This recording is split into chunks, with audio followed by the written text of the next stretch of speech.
with the half anniversary for Global practically around the corner, right? We're not that far off, right?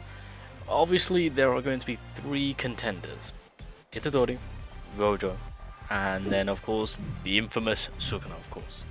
With those 3 characters, it does kind of change the power scale of how easy the game then becomes in terms of the power that Sukuna has, the multiple hits that Itadori can bring to the table, and with Gojo having an insane broken support ultimate to then himself producing some good amount of power. So again, with the 3 trifecta of the characters releasing for the half-year anniversary, and of course for JP for the first-year anniversary, things have shifted for the game itself for us to do incredible power damage-wise and progress through the more difficult content with ease with these set characters. And I say this is because I kind of left all the tougher content till last, and then upon having these characters I kind of just ran through practically everything. Whatever content that there is that the game has to offer, these 3 boys really did. Well, I'll say these 3, Itadori, but these 3 Libersmo boys, obviously you can't have Itadori and Sukuna on the same team because it's the same person, so that's the only unfortunate thing about it. But yeah, predominantly these 3 characters really did push a lot. I will give Itadori the plus because he really did help me out, even though I did have the yellow Gojo, which I could have quite easily used, Teen Gojo that is. But in the midst of the anniversary, I did cater to his leveling up a little bit more, so he had more power for me. But all in all, 3 characters, that is a lot to take in, and if you're going about tackling the anniversary in a free-to-play manner, it's going to be tough. Now, the reason why I'm mentioning all of this is because obviously on the global side of things, I myself am free to play, and I've seen a few people with their free to play accounts being like, I've got 20k cubes, I've got 30k cubes, 40k.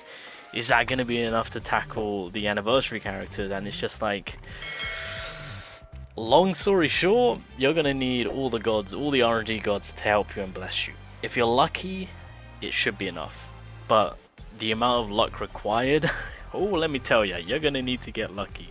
Now, to put it plainly, predominantly these 2 are gonna be the chasers.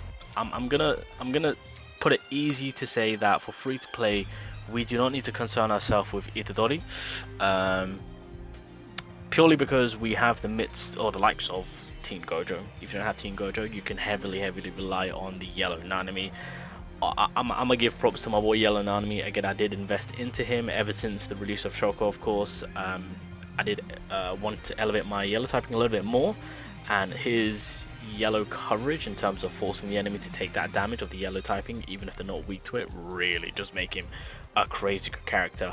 So Yellow Nanami really is coming out the woodworks of being an extremely good. I mean, of course, you've also got Kugisaki.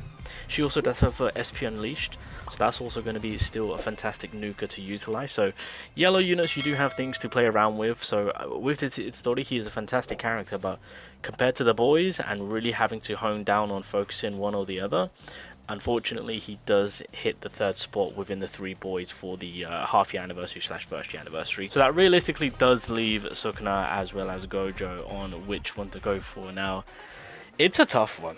It really is, because we've all seen the power that Sukuna possesses, right? This man cuts through, butchers content in terms of the damage potential he has. He has his own survivability, own buff. Like his kit is self-sufficient for himself. Like he can self-sustain any type of fight. Then you got Gojo, right? Now again, his damage output is nowhere near on the level of Sukuna, but he still produces good damage through his skills. But the key thing about Gojo is that damn domain expansion. Now, if you're lucky enough, depending on how your team setup is, if you do have some decent, some good enough ult chasers, you might, well, yeah, you should be able to squeeze at least 2 domain expansions. And I'm speaking on it on a situation where it's more on a difficult content, because you got to remember, with that domain expansion, it stuns the enemy for 2 turns, right? All enemies are affected by it. You can decrease the all enemies ultimate skill count by 1, of course. It prevents the enemies from actually increasing their ultimate count for 4 turns. So even if they're stopped and they don't have their ult anymore, you're further stopping them from increasing it, of course. All enemies get a damage increase of of 100%, of course, hence why you want to really level 100 it, of course. And then on top of that, depending on the counter on your Gojo, because Gojo has 7 counter bare minimum, but this Gojo has 9, I think. Was it 10? 9, I think. But if you manage to apply the ultimate on, let's say, the 6th or 7th turn, then the damage received towards the enemy with the addition will be up to 200%. It's pretty disgusting. So that's kind of like the bare minimum of where you want to be at in terms of activating the ultimate to do as much damage as possible, of course. Now, it does restrict him from obviously not being able to use his other skills, but that's completely fine. I mean, that domain expansion, what sits in place, the percentage in terms of damage output that you can push out is just, it just completely nullifies the enemy to then you being able to do more damage. So that, yeah, and oh, also, how can I forget, you also get 1 counter back. So you got Gojo for just that 1 extra turn. Yeah, kind of sticking around. But again, he himself does do fantastic damage in terms of if you perform a Black Flash, you get a Jujutsu increase of 30% along with a critical hit rate increase of 30%. If you apply his 3rd skill where he does the most damage, he gives himself a Jujutsu increase of, was it 30% once again, or was it 45? I think it's 45, my bad. And then on top of that, he's got skills to reduce the enemy's damage dealt, which is fantastic. You can drop it at 25, so that pretty much covers your whole team, taking less damage. And then on the 1st skill, you can drop the enemy's critical resistance by 15%. So just a lot of support coverage going on himself, whilst having, I don't even want to say sub DPS. I feel like his DPS is a little bit more than just sub DPS chip damage potential. Like, it's a lot more. Like, he hits like an absolute drug. I'll give him that. Coming back to Sukuna, of course, the key thing which I feel like some people will love about that man is obviously not only is his kit kind of self-sufficient just to himself, but obviously with the continuous DOT damage that he provides, it's on a scale which is insane. With the additional which you can kind of apply outside of just doing the initial hit itself, which is still pretty hard, by the way. But to be fair, that's kind of like the basis of Sukuna on his sell point, you know, just kind of well, then again, his 1st and 2nd skill doesn't have any cursed energy play, and with his 2nd skill, he does give himself a crit rate increase as well as a crit damage increase. So that's still kind of broken. As well as his 1st skill still being an ult chaser, so can't go wrong with that. Whilst applying that DOT, of course. Coming down to on picking either or, who's it going to be? Both are good. More so that Sukuna's DPS, Gojo is support. That's, if I had to separate their roles, that is predominantly what they're both doing. Although I will give Gojo the benefit of the doubt that he himself does possess power, but not on the level of Sukuna, of course.